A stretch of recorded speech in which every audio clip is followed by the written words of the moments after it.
Esta conferencia comenzará a grabarse. So thank you and welcome everyone, okay, to this morning session. It is if I am right, the last one related to the flagships on the the recovery and resilience facility. This one will be dedicated to the Reskill and Upskill flagship. And in order to review this topic, we have with us Joaquín Solana Monleón from the cluster CEFIN, Fornicin cluster in Tarragona, Spain. So before entering the topic, Nina will, as always, will introduce us to this specific flagship. Nina, are you there? Good morning, everyone. Welcome and thank you all for joining this morning. Today, as Antonio said, we talk about the, from our side, last webinar on the flagship areas of the Recovery and Resilience Facility. And just as a reminder, maybe who have not participated, the Recovery and Resilience Facility, these guides were presented to us by Ulla Engelmann. So to achieve a competitive sustainability in our economy, the Recovery and Resilience Facility will build on environment, productivity, sustainability, and fairness. And for achieving the investments and reforms needed, there were 7 flagship areas defined, which you see here in this slide. We've already been talking about power up, renovate, recharge and refuel, connect, modernize and scale up. And today we will talk about reskill and upskill, which centers around education and training to support digital skills. And if we look at the annual growth strategy 2021 that's published on the European Commission's website, we see also a lot of information on the aims of this flagship that I just want to read out for you. So what we are looking at really is unprecedented investments, which I think is a very strong beginning to this flagship. Unprecedented investments in re and upskilling are central to supporting the green and digital transitions, enhancing innovation and growth potential, fostering economic and social resilience, and ensuring quality employment and social inclusion. Investment in reforms should focus on digital skills and educational and vocational training for all ages. In 2019, still 42% of Europeans do not have at least basic digital skills. By 2025, the share of Europeans aged from 16 to 74 with basic digital skills should increase to reach 70%. Education systems need to be further adapted to the challenges of the 21st century. Member states should ensure that pupils' digital competence is significantly improved in order to reduce the share of 13 to 14-year-old students who underperform in computer and information literacy to under 15%. Member states should pay special attention to disadvantaged groups, women, in particular young people entering the labor market, by creating quality employment opportunities and supporting adequate offer of apprenticeships and strengthening vocational education and training. By 2025, at least 4 and 5 BET graduates should be employed and 3 and 5 should benefit from on-the-job training. So very concrete aims and very specific target groups. And on the question of what should be considered an investment and reform under the RRF, we have different possibilities because it's a very broad concept of investment that we see. We see the 3 terms: fixed capital, human capital, and natural capital, meaning we can propose investments for infrastructures, for also intangibles like research and development, software, but also on human capital, which the education, training, and skilling aspect is very very central, of course, and also on natural capital, which I don't know to what extent for this flagship, but I wouldn't rule it out at this point. And for all the projects under the RRF, it's important that they have a lasting improvement to the functioning of the markets, institutional structures, public administration, and the green and digital transitions. And just a reminder, if you want to go to the last slide, there are draft templates, of course, available for the member states to draft the proposals for the RRF, where also you find the flagship areas to be filled out with the investment and reform proposals. Thank you, Nina. I think that for this flagship concretely, the human capital investment should be critical, as far as I understand. But this is part of what we can discuss today, this morning. Okay, so thank you. And now it's time to hear Joaquin Solana Monleon from the cluster Zenfin that will share with us their experiences and proposals. Joaquin, are you there? Yeah, I'm here. Thank you. Thanks a lot, Antonio. I don't have the role for making a presentation. To you just now. Okay, perfect. I'm so sorry because I cannot connect my camera. It's a really pity because I got a new T-shirt today and you cannot see it. But so sorry. I will try next time. Well, let me share my screen.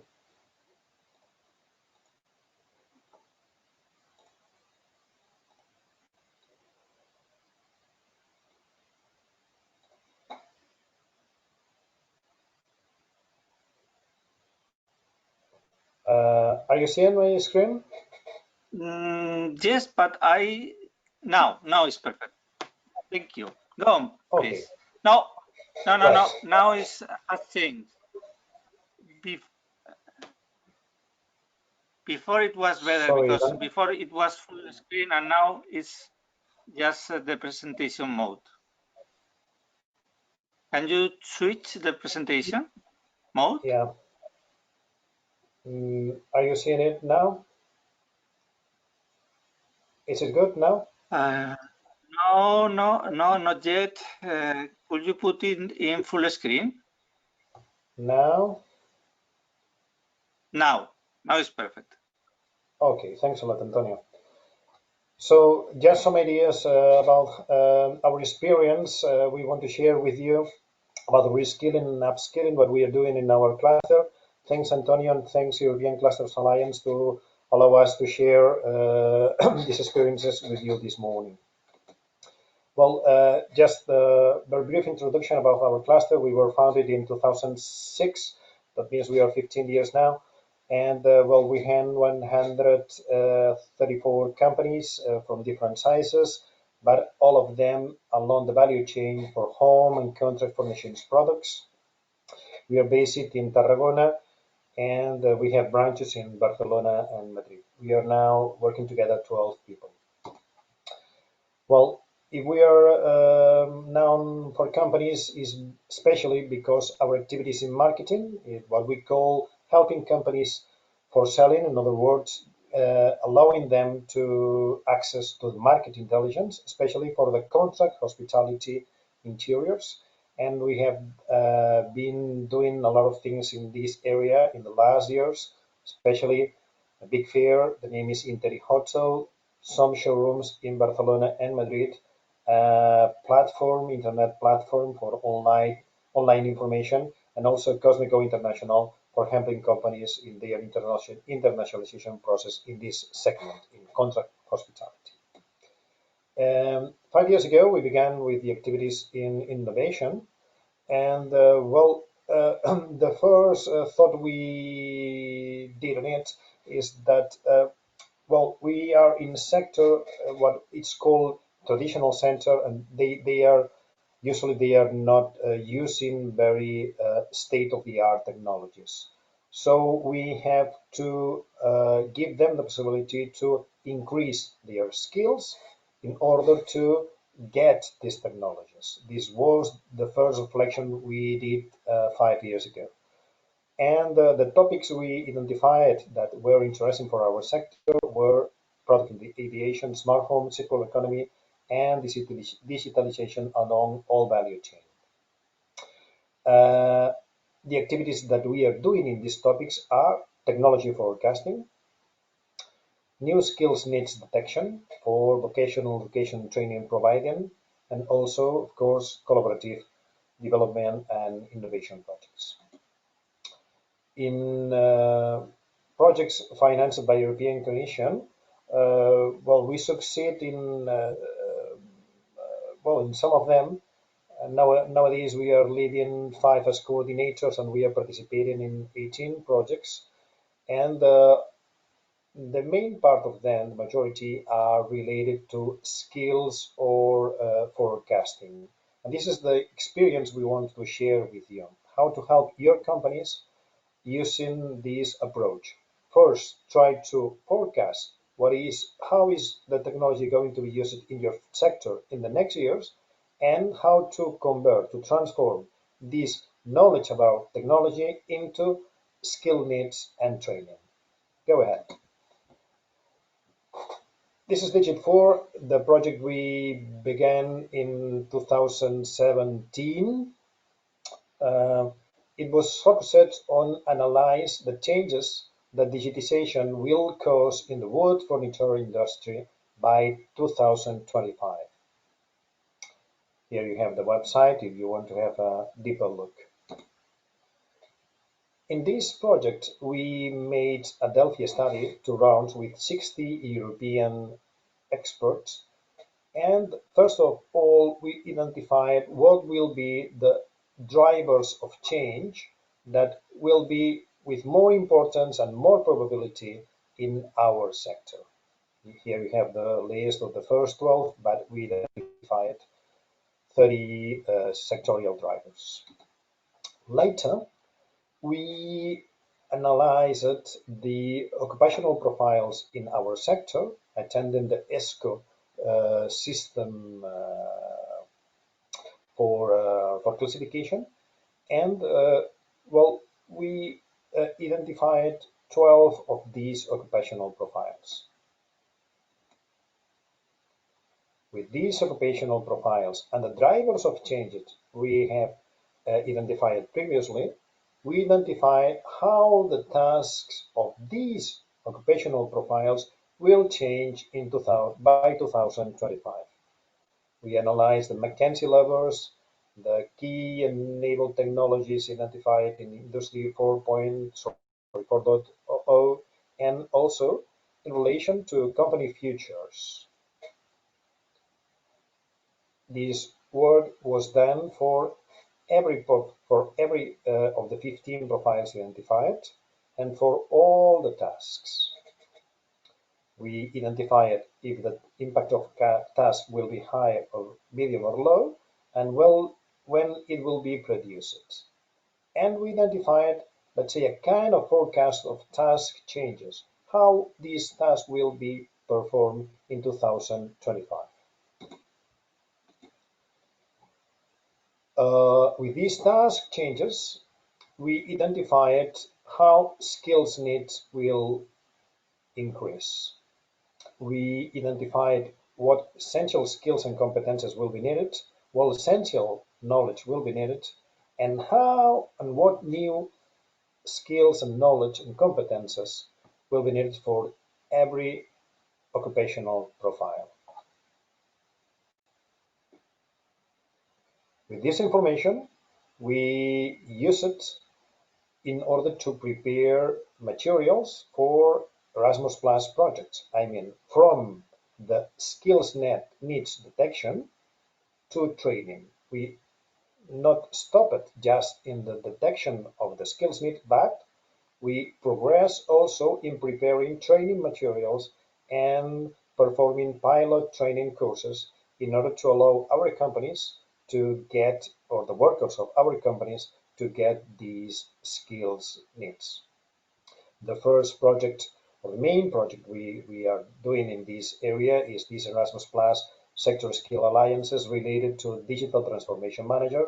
But as you have seen, we have a number of projects related to different skills that will be needed and developing of the training materials for these skills.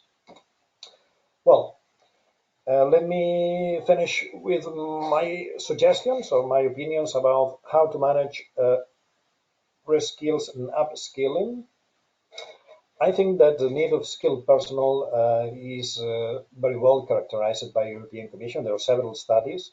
Here I use a couple, but if you go through the net, probably you are going to find some other. My personal conclusions are, well, technology changes have an exponential acceleration process. Every day they are going quicker and quicker. Formal vocation and training systems cannot give actualized response to the most innovative technologies skills need. In other words, the technology changes are going quicker than the formal education institutions' capabilities to adapt their training offer to the skills needs. Skills lack is a barrier to adapt technology improvement in companies. This is probably the main issue. If we don't prepare the workers of our companies to use the technologies we are developing in the innovation projects, they cannot use it, so they are not going to take profit from the innovation process, the innovation projects, sorry. But not just taking profit from these innovation processes, but also skills improvement boosts the internal innovation capabilities in companies. So my suggestion is, in order to support companies in the use of innovation project results that are going to be performed in the next months and years, I suggest that all projects must include a kind of skills need analysis along value chain. Sorry, along value chain. I'm so sorry. And also an accelerated training program to allow workers to get these, to cover these skills need. So, in other words, in all projects we are going to do some kind of dissemination task, some kind of impact analysis. I suggest the possibility to put at the same level the skills needs analysis that are going to be used in these projects in order to be useful. Finally, I think that clusters, we are the right actor to perform these tasks because usually we have a deep knowledge of our value chain and we are the right connector in the ecosystem because we are among technology providers, the training providers, and the companies. Well, that's all. I'm open to your suggestions for your comments. If you like, if you want to participate in any kind of project in the future, please, this is my contact details. Write me if you want. That's all. Thank you, Antonio. Thank you to you, Joaquin. You are very welcome. And the presentation has been very good. So congratulations for everything you are doing. And we have with us Ulla Engelmann. Ulla, welcome. Are you there? Yes, can you hear me? Yes, we can hear you. Could you update us on the last news about this point? Yeah, but also first of all, let me also compliment Joaquin for his great presentation. I think this was really a very good example what we can do. So I think this creates really a very good basis for discussion because the way it was presented, it was very concrete, and I think this is really what can be very helpful for this recovery projects. What I would quickly like to update on, but also I saw in the call, there are also, I saw at least 2 colleagues who were in the roundtable for skills, the latest one we had on social economy, namely Mario Calderini and Mikel Erujo. So they might, after me, also want to give their impressions, because by now we had 5 roundtables for skills, and the last one was on Friday on social economy, and before that we had one on tourism, we had one on aeronautics and defense, one on microelectronics, and one on automotive. And in all these 5 roundtables, we had representatives of clusters being part of the ecosystem, because these roundtables were with the 2 commissioners, Schmidt and Breton, and representatives of the ecosystem. And the representatives of the ecosystem, it was always about 10 persons, because it was where then the different participants of the ecosystems, either CEOs of companies, but also we wanted to have the regional dimension in having a regional minister, and we had our social partners and clusters. And it was always important to highlight on hand what are the needs of the sector, the skills needs, and on the other hand, what are best practices which could be shared, or what were ideas of the participants, how they could help to commit for the Pact for Skills. Because on the 10th of November, the Pact for Skills will be launched, and it will be launched with a charter and with a commitment to adhere to the Pact via partnerships. So that's why with discussions in the roundtable, we were looking who can be partners for these partnerships. What was important, that some experience was needed, and use also from the ecosystem partners who were already involved in our sectorial blueprint. We had discussed them in the ECA meetings already before. So we had the experience of the blueprint in the ecosystem, except social economy, because there the blueprint will only start in January. So that's why the first 3 ecosystems which will sign for the Pact for Skills on the 10th of November are the ones which have long-running blueprints. And then in the second wave, next year, we will also have other ecosystems join. So as I said, by now we had 5 ecosystems, but in total we have 14, and more roundtables will be coming. We are now planning a one for construction and beginning of next year for health.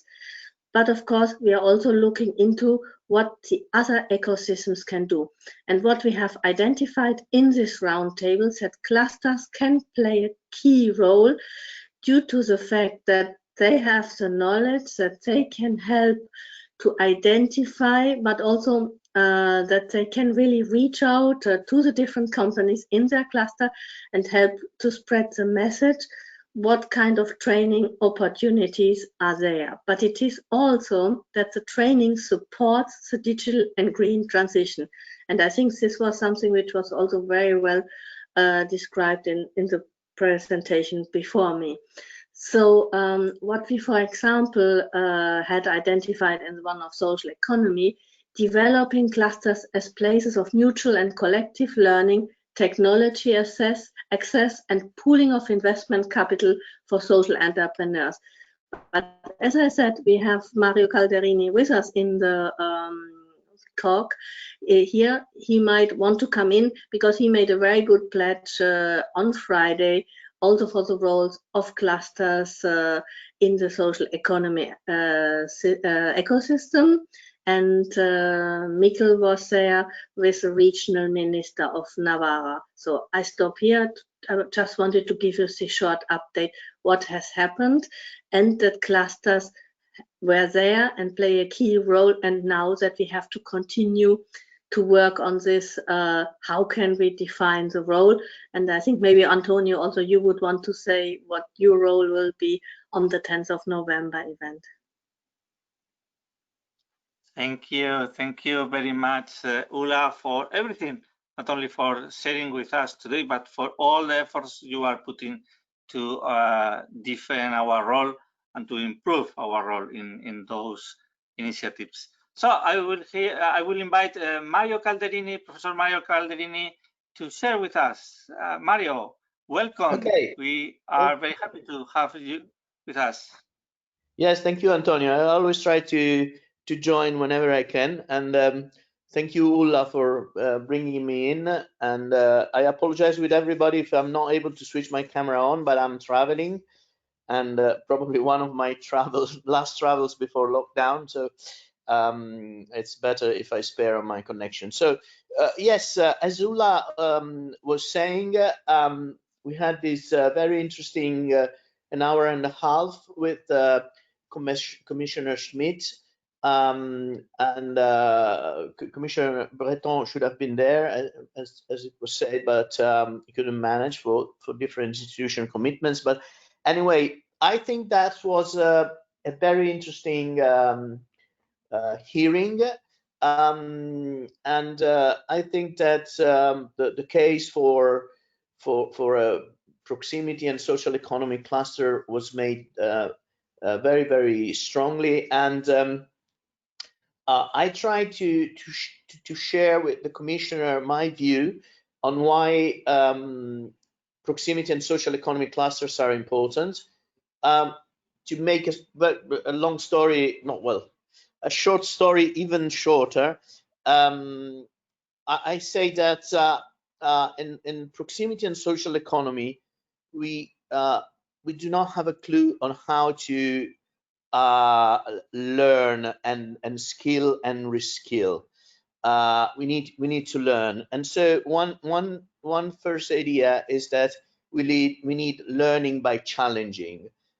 We need living labs, high density learning living labs, where social enterprises are exposed to tech challenges, and they are brought up in the hierarchy of the innovation value chain.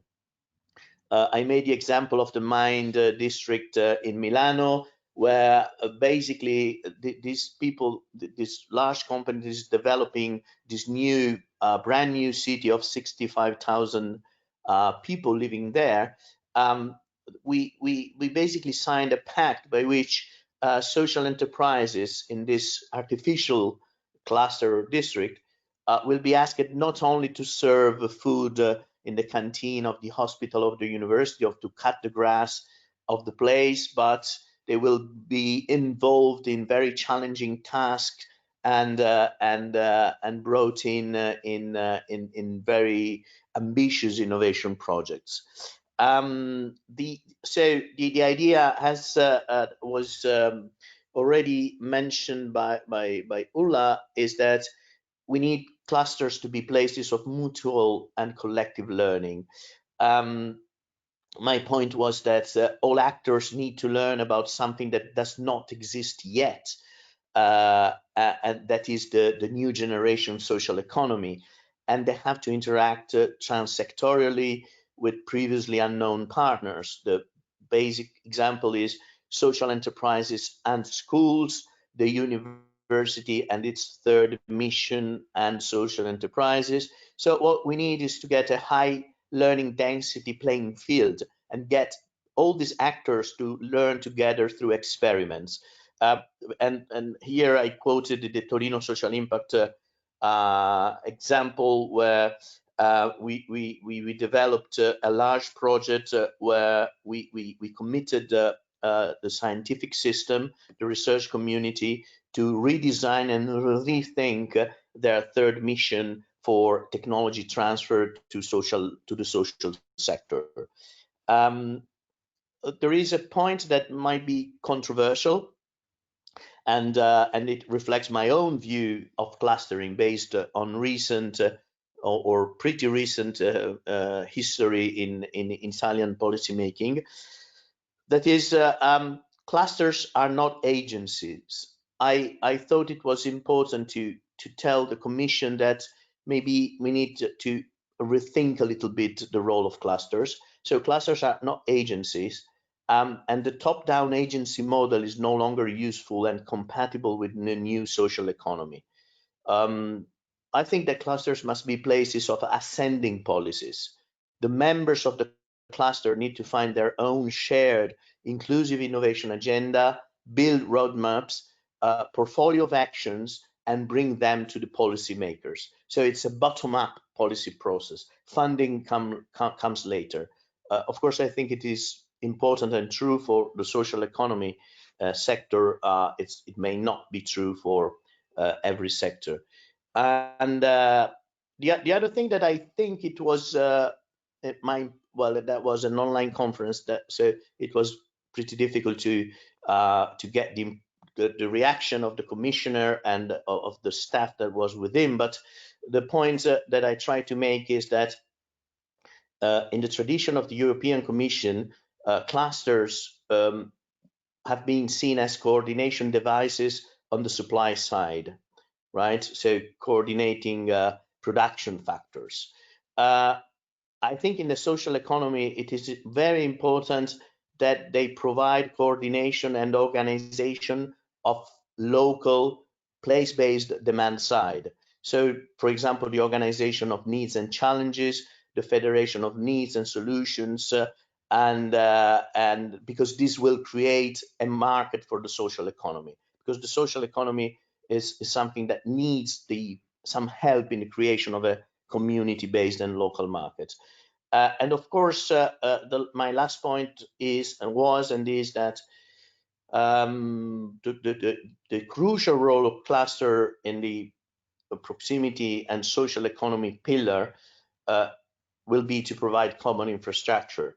I presented the example of Torino Social Impact, where a social impact measurement center was created, diffusing culture and practices, providing measurement services to the actors and of the proximity and social economy. And the other example that was made by another colleague joining the roundtable was the Fab Lab as a common infrastructure that would help innovators to provide social tech innovation to match the needs of disadvantaged people, for example. So yes, my final point, and this is my strong policy statement, is that we in clusters, and the reason why we need clusters is that we need to imagine the network of social enterprises as a diffused and distributed incubator and accelerator of new high potential entrepreneurship. And this will help us to drift away from the very polarized model to a very distributed and inclusive and diffusive model of innovation for social good and growth. And my general impression, I don't know, but I think that the attention and the responsiveness of the commissioner and the staff was very strong in general on the role of cluster in social economy, in proximity and social economy. So, but this is my general impression. Thank you. Grazie mille, Mario Calderini, for My sharing pleasure. with us so many interesting ideas that we should discuss. But before, I invite Mikel Irujo. Mikel, are you there? From the here. Yep. government of Navarra. I'm trying Would to you put share my with camera us? on. Do you hear me? Yes, Yeah. we can hear. Okay. You hear me and you see me, I guess. No, first of all, I mean, no, thanks. Thanks for this. Thanks to Ula. I need to say that I'm not an expert in clusters policy, not at all. But it's true that it was very interesting debate what we had the other day. So in general, I mean, in the table of social economy, there were like three main points that were discussed. So regarding the skills agenda and the pact for skills that will be presented the next week. So first of all, one was about the expectations, and what can we contribute, no? Each of us for that. In our case, I mean, it is very clear that regarding social economy and regarding the link that it may have with the clusters policy, is that we consider, I mean, also the industrial aspect of social economy. I mean, we as a region, and we share this with our neighbor regions here in the Basque Country or Aquitaine, we consider social economy as a driver for industrialization. So it's not. It's also about, of course, it's industrialization following the values that are included in the social economy as a sector. But I insist on this industrial development using social economy, because social economy companies, let's say among others, cooperatives, industrial cooperatives, they have demonstrated and they are demonstrating in this crisis, but they demonstrated during the last crisis that they were much more resilient. So this is the expectations, is how to introduce this this industrial aspect in the social economy sector, how to spread that all over the European Union. And so this means that we were very glad to see that social economy was included in Action 7 of the Skills Agenda, very linked to entrepreneurship, because it's really what we are missing for. Often social economy is a big lack of these entrepreneurial skills. Because the approach perhaps is not often this industrial approach, this competitiveness approach, this to create a company including social economy values, but that the company needs to compete in the market. And it will be strong because it's following these social economy values. So in this case, I mean, we were really glad, we are really glad, and we are really keen to contribute to this Pact of the Skill, because I won't say mainly, but the introduction of this entrepreneurship and social economy in the Action 7, it has been really a good news for us. And therefore, I mean, following the debate that we had, is how can we contribute, you know, as in our case as a region to this. We are not, since 2018, we are working in a European partnership for social economy, in which, I mean, at the beginning of this year, we decided to go for an investment idea that is the creation of a European Business School of Social Economy. So it's even the clue of it is to try to introduce this entrepreneurship, is to serve also as a hub, connection, and so on. So it's something that we are developing now, and so this will be how we could contribute to the social economy, to the entrepreneurship, the social economy, and social economy as a driver of industrialization in Europe. That's it. Thank you very much, Mikel, and congratulations for the initiatives that you are developing, that European School on Social Economy. So before opening the floor for everyone, I would like to say that we, as European Cluster Alliance, are fully supporting the new Pact for Skills. We have declared so, and we have recorded a video of 2 minutes stating that. I don't know if it will be part of the videos that will be shown in the 10th of November. I hope so. And so we are fully committed with the ideas behind the Pact for Skills. I know that there are hundreds of clusters, European clusters, working on this, working on a skilling, reskilling. And I need to say also that thinking about the national or regional recovery plans and what we are doing with our members, my personal experience is that many of the members of my clusters are working on projects, sometimes big projects, sometimes more than 100 million euros, okay, without taking in account the upskilling and reskilling side of the project. Because usually when they think about defending a project on investments, they don't introduce that aspect as a key part of the project. So just one general recommendation for those of you that are working with cluster members, please let them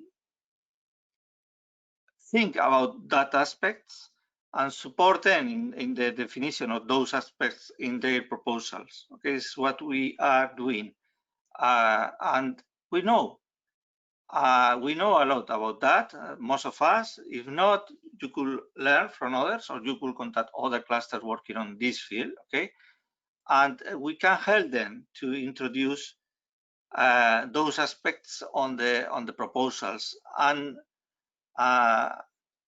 even we can help them to develop those aspects. Okay, so this is one very clear recommendation. We need to clarify and help our cluster members. And there is another point that is a challenge for us here. I don't know, but usually we are thinking on programs related to courses or to orientation, vocational orientation, but usually in a small environments. Okay, why not to think about big projects? Why not to think about the creation of upskilling or reskilling centers in our community? As Joaquin Solana said, and I think it's very, very well explained in his presentation, technology is changing so quickly that it's near impossible for the regular educational system to keep the place, to keep the speed of the technology changes. So that is something that we are doing. We are discussing every month with our members. We are analyzing what they need next month, and we are working with them to have the necessary resources, courses, trainers ready for that. Okay, why not try to organize that activity in a more or better structured way? That is something that I wanted to share with you. And now it's time to open the floor.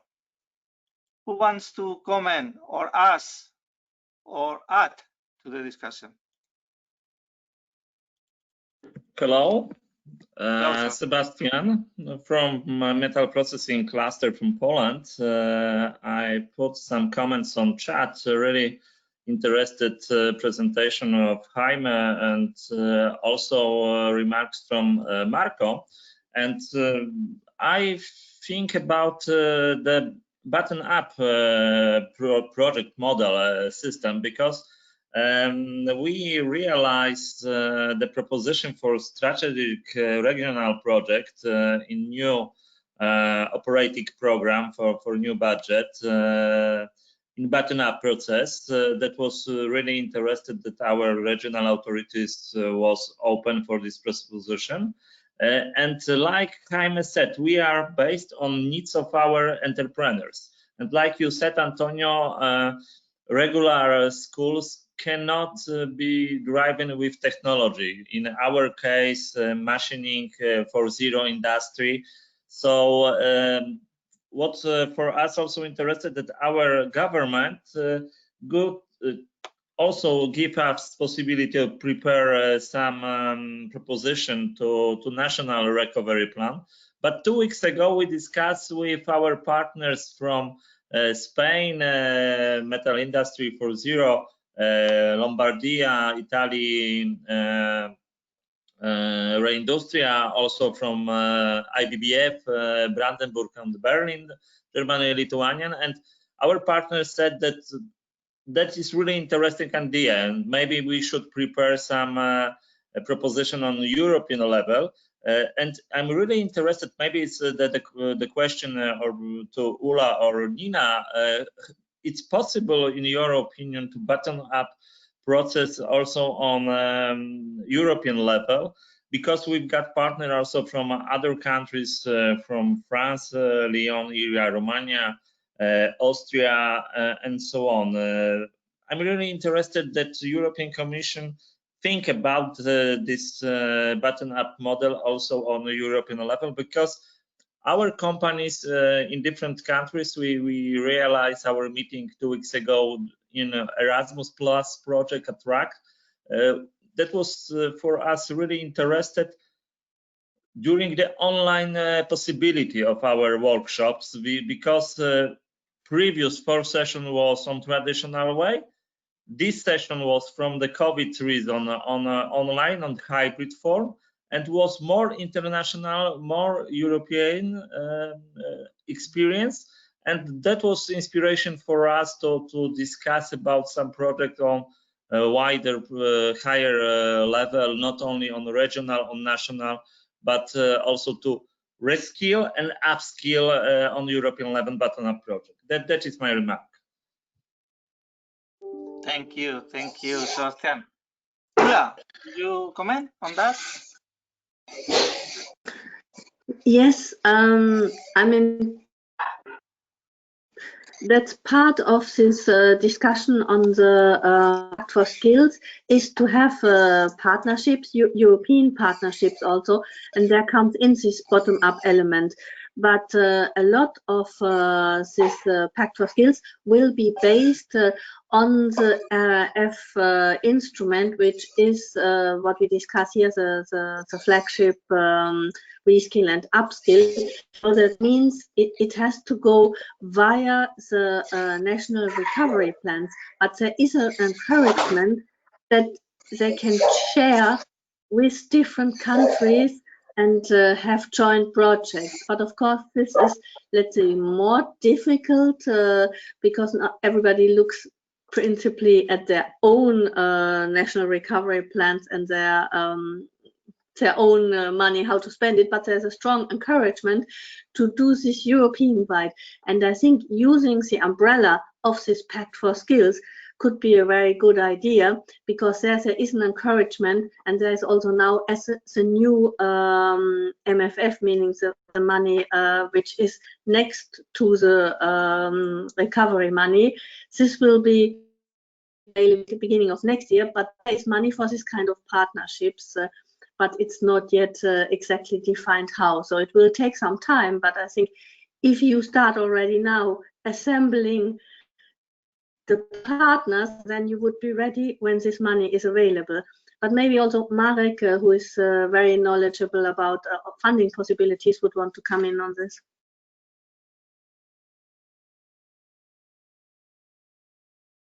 Marek, you are invited to share.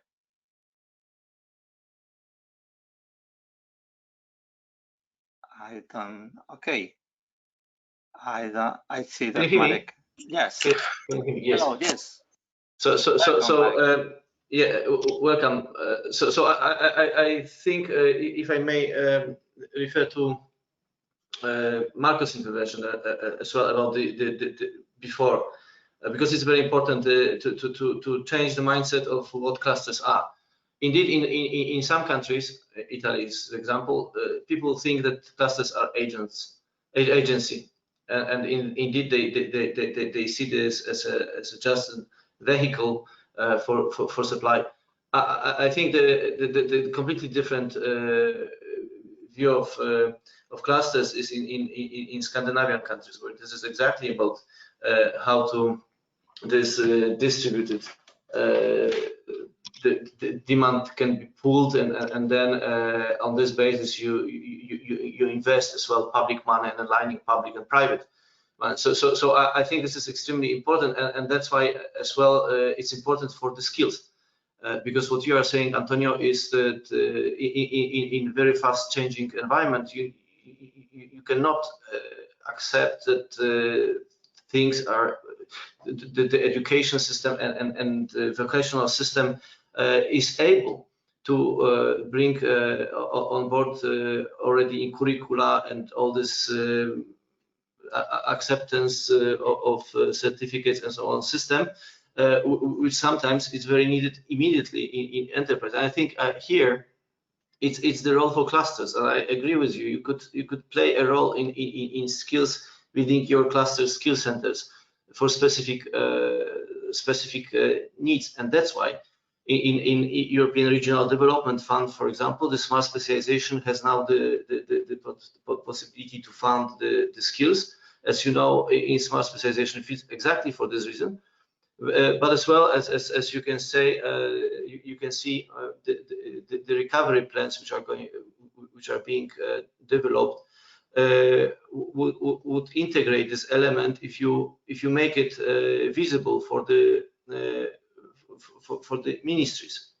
And I think the example of Podkarpackie, the cluster which was given, that they are listened by the actually regional authorities, but they are talking to the national authorities and inspired the national authorities as well to do it at the higher level. So it's bottom up, top down, aligned together.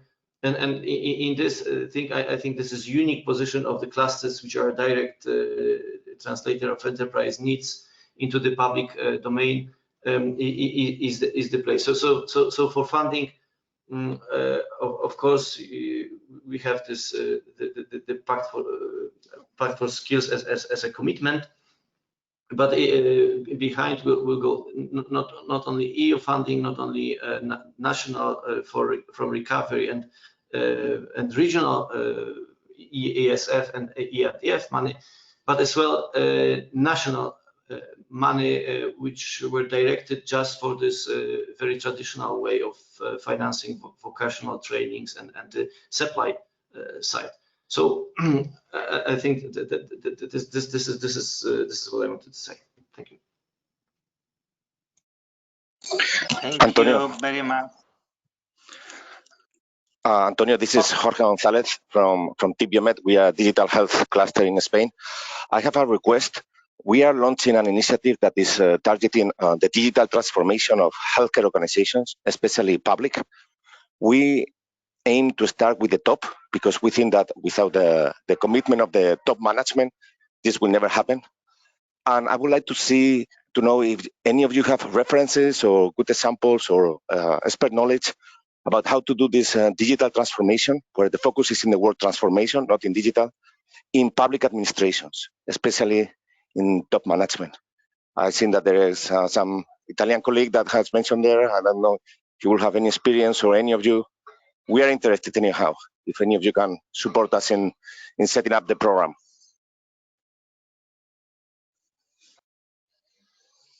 Well, Jorge, let me share. Let me answer this question. The approach we did to this problem is not to give to the general manager all the skills and components that he or she will need in order to transform to digital transforming their company or public institution, but developing a new professional profile that is digital transformation manager. Let's say a right hand of the general manager that is in charge of the digital transformation of the public administration. I don't know if this approach could help you or not, but if you want, I'm open to. I think it's interesting. If you don't mind, I will send you an email and we can talk offline. Thank you very much for that. And yes, so just to summarize, I mean, we aim to start with the top, but obviously it has to go to the bottom of the whole organization. But I understand what you're saying, and let's chat offline. In any case, my point of view is that there are like 3 blocks of people that we can address with reskilling. One is the top management, so to say. The other are the current workers of the organization, and the others are the people that will be in the market to be hired by these organizations. And I think that each of them needs a particular approach for upskilling and reskilling. So it's not like a one solution for all. I think that there is a big problem that needs to be segmented in the right target groups and give each of them what is needed for doing the transformation and the upskilling. Thanks. Absolutely. Our approach was that if you have to prepare training materials and you have to train all these three levels in your organization, probably you are going to spend a lot of time, and probably you will lose the rise. So a possibility to increase the speed and to transform all the organization at the same time is using this role digital transformation manager. Anyway, I'm open to discuss about it and give you our ideas, of course. Thanks. Thanks a lot, Joaquin. Thank you. I see that Joaquin has shared one call that I understand is open for looking for what are you proposing new? Are you looking for possible members of one consortia, Joaquin? Well, I'm not suggesting anything especially, but I want to reflect that nowadays there is a call with a topic regarding exactly this problem. I mean, a kind of pan-European training system to increase small companies their skills needs in order to allow them to use technologies for manufacturing. The call is now open. The deadline is 1st of December, and well, we are preparing some proposals in a couple of consortiums, but we are very open. If any one of you could want to share any information regarding this topic with us. Thank you, Joaquin. I see that Mikel Irujo is leaving us. Thank you, Mikel, if you are there. No, I think he left. Okay, so 4 last minutes. Who wants to comment or share?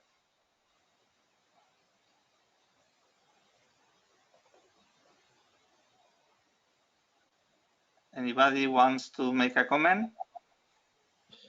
Maybe one comment from me one more time. Thank you for answer and remark from Ula and Marek, and also this link for the call. What is really interesting, in my opinion, not only for specialization, that we discussed 2 weeks ago, that when we think about reindustrialization Europe, that is one of the biggest challenge is how to attract people to go to industry 4.0, of course, also. And in my opinion, the bottom-up model is really useful, but I think that we need also the cooperation on the national and European level. Like Marek said, that national funds we've got for VET system, but in fact that is not effective at the moment. And we discussed about needs of Generation Z, the youth's expectation, and they are not interested only in regional learning. And when we discuss about possibility to realize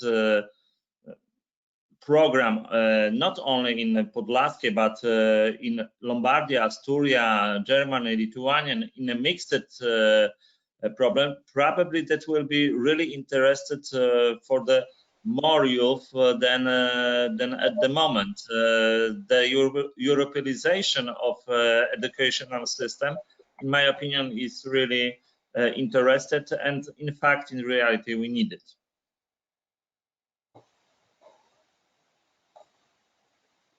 Thank you, Sebastian. I need to say that it's true that speaking out the bottom-up approach, in fact, it's the only approach that I know. In at least in my cluster idea, we are always taking our decision based on the needs of our cluster members, and there is no other option for us. we only develop training courses or projects based on their needs.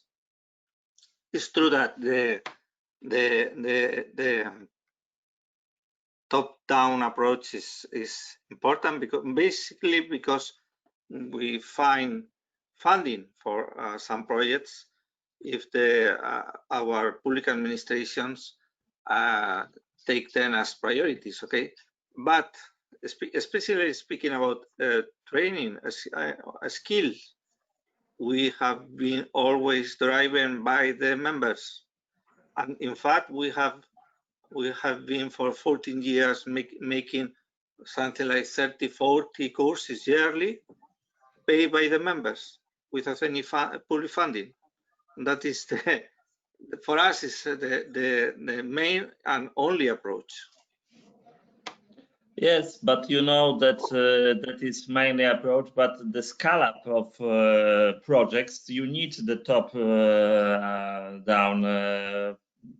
That is impossible to the cluster to realize good European program only on the base of the cluster possibility. We are a little bit too small, in fact, and we need public partner, in fact. So absolutely, I agree with you with the needs, but with the realization on the scale-up level, in my opinion, we need national and European support in the realization of our ideas. You are right.